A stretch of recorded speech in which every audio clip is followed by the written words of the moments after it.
Hi, everybody. Welcome back for part 3 of our interwar period series of lectures.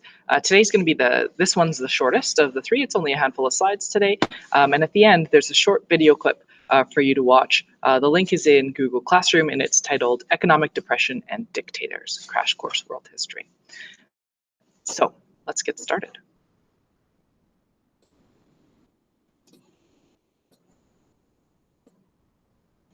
So today we're going to talk about how do we actually, we know kind of how things evolve in each of these countries, but now how do we actually get to war? And don't worry, it's not 442 pages. That's an error in the slides, right? So we're looking at about 8 slides here. So appeasement, okay? Appeasement is a really big idea in the interwar period, in that this idea of appeasement, you guys have probably done it 1,000 times at home. How many of you, your parents have told you to go clean your room, and instead of actually cleaning it, you just shoved everything into a drawer or maybe into the bottom of the closet and said, "Oh, Mom, it's clean," right? So it's that idea of right, trying to give concessions to avoid conflict. So in terms of the geopolitical reality of the time, appeasement was a policy of making either political or material concessions to an aggressive power, in this case Hitler, in order to avoid conflict. And what we see is appeasement taking place in Europe during the 1930s, often applied to the British Prime Minister in relation to Nazi and Germany and Fascist Italy between 1935 and 1939. So Chamberlain, he's the Prime Minister of Britain at this time. His policy, his government's policies of appeasement emerge from the failures of the League of Nations, right? And we talked about this in an earlier discussion, right? The failure of the League of Nations to intervene in the Japan invasion of Manchuria, a failure of the League of Nations to intervene in Italy's invasion of Abyssinia. But what we see is we do see some more failures of the League in the 1930s directly in relation to what's going on in continental Europe. And so what we see is the failure of collective security and the continued failure of the League of Nations. We've got 3 examples here for you. One being the remilitarization of the Rhineland, right? It's a piece of the in Germany that borders with France, that the Treaty of Versailles said that Germany must demilitarize. Well, naturally, France is pushing their military right to that border. And Germany had to pull back their troops out of the Rhineland to kind of like and create like a safety zone or demilitarized zone, much like you have between North and South Korea today. So they've got this demilitarized zone. Well, Hitler's going to march troops right in there in March of 1936. In theory, the League of Nations should have taken action, but they didn't, right? And neither did the European powers of the day. A couple years later, 2 years later, Anschluss, and I apologize for those of you that speak German, and I probably pronounced it wrong, but that idea of Anschluss is this union of Germany and Austria, which was, again, forbidden by the Treaty of Versailles. But this is going to take place on March 12, 1938, when Germany and Hitler are going to occupy Austria. And again, the League does nothing, the British and the French do nothing, and so you've got another march to war. Hitler now sees 2 times in continental Europe that the League has failed to do anything, into a whole host of other things going on. But so a few months later, in October, I should say 1938, not 2938, in October of 1938, Hitler is going to annex the Sudetenland, and the Sudetenland was a part of Czechoslovakia. And if you remember, Czechoslovakia was carved out of Germany and the Austro-Hungarian Empire after World War I. And so there's a lot of German speakers in there. And if you recall, one of Hitler's goals was to reunite the German speakers of the region. So they're going to annex or take over, occupy the Sudetenland of Czechoslovakia. So what you see is this is a political cartoon associated with this idea of appeasement, right? The spineless leaders of democracy, and Hitler just rolling out the red carpet and walking all over them and basically thumbing his nose up at them, right? Ha ha ha, you can't touch me. So how does all of this lead to the outbreak of World War II itself? So some of the key causes here, we've already talked about them, so we're not going to go through them again. Right? We've got failure of the Treaty of Versailles, the economic factors associated with the Depression, extreme or ultra nationalism, and then appeasement, right? Appeasement from the European leaders, but then you also have the isolation of the United States. Okay? We've got two sides of the war. We introduced you to the Axis powers in lecture 1 of this series. The other side are the Allies. Okay? It's important to note that the United States is not in it from the start. Okay? You've got France, Britain, and the Soviet Union that are in it from the start. Okay? They are the alliance. Okay?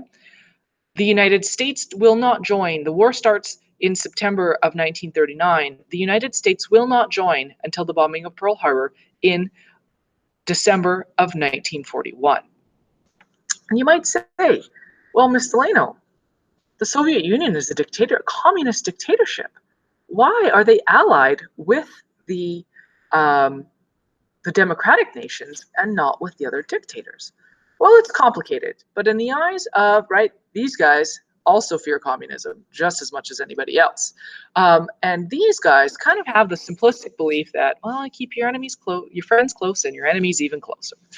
So they're on the same side, but they certainly do not trust Stalin. So how does World War II start? So September 1st, 1939, Germany invades Poland. 2 days later, the Allies, so Britain, France, and the Soviet Union, they declare war on Germany. Now, Canada is going to enter the war, but they are going to enter the war this time on our own accord, on our own choice. So Canada is going to be a week to 10 days later in terms of joining the war, but they will join very early. Now, that's September the 3rd. So you've got a handful of nations in it at this point. Italy is going to declare war on France and Britain in June of 1940, so about 8 months later. Germany then invades France and Belgium and starts to occupy Europe. Hitler then invades Russia. Germany uses what's called blitzkrieg or lightning warfare in order to other armies. Remember, they've got millions of soldiers, and they are much more prepared for war than many of these other surrounding nations. Right? So ultimately speaking, in the height of Germany's power, Hitler occupies a tremendous amount of territory in Europe. France, Netherlands, Belgium, Czechoslovakia, Hungary, right? He's got a tremendous amount of territory. And, you know, I can speak from my family's experience. My grandparents, they grew up, they were teenagers, they were your age during the Second World War, living in Holland, or the Netherlands as indicated here on the map. And they were occupied right from the start of the war, very close to the start of the war. And that means there were German soldiers all over the occupied territories. And so my grandmother doesn't speak a lot about the war. She's 92 now. She was a teenager, like I said, and she only would tell a handful of stories, largely about the German soldiers in her town. Her town was about an hour from Amsterdam. And they would walk through the streets, enforce curfews.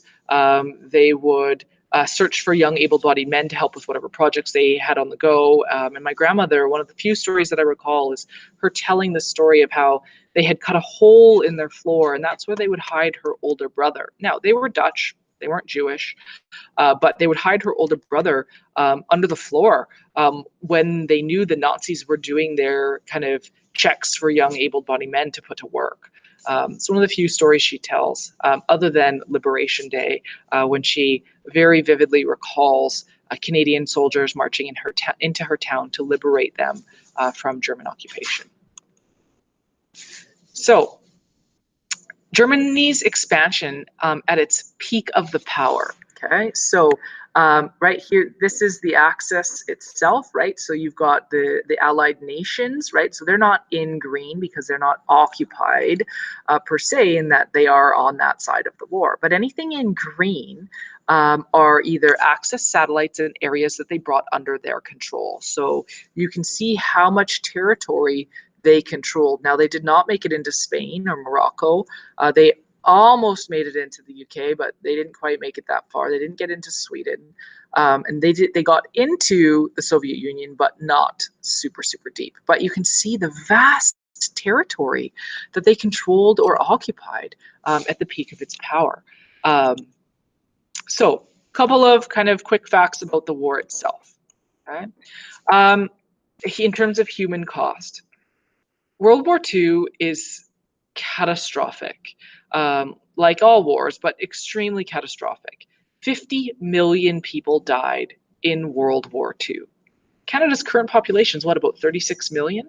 So tack on the province of Ontario again onto that, right? 50 million people died, compared to World War I, when only 15 million people died, which was still a huge catastrophic loss. Of those 50 million, 21 million were Russians, and just over a third of them were civilian Russians. Another 11 million die in the Holocaust, 6 million Jews and 5 million others. We'll be talking about that next week. So this is where I'm done, and you're going to watch this now, about 15-minute crash course in the dictators. It's going to talk about Mussolini, Hitler, and it's also going to talk about Stalin in the Soviet Union. And it's going to kind of picture for you the propaganda and things that were being used during this time period in order to convince the masses that what they were doing was acceptable. So this, you can either open the slides to click the video link, or it is in Google Classroom as a link for you with your materials. Have a great day, everybody.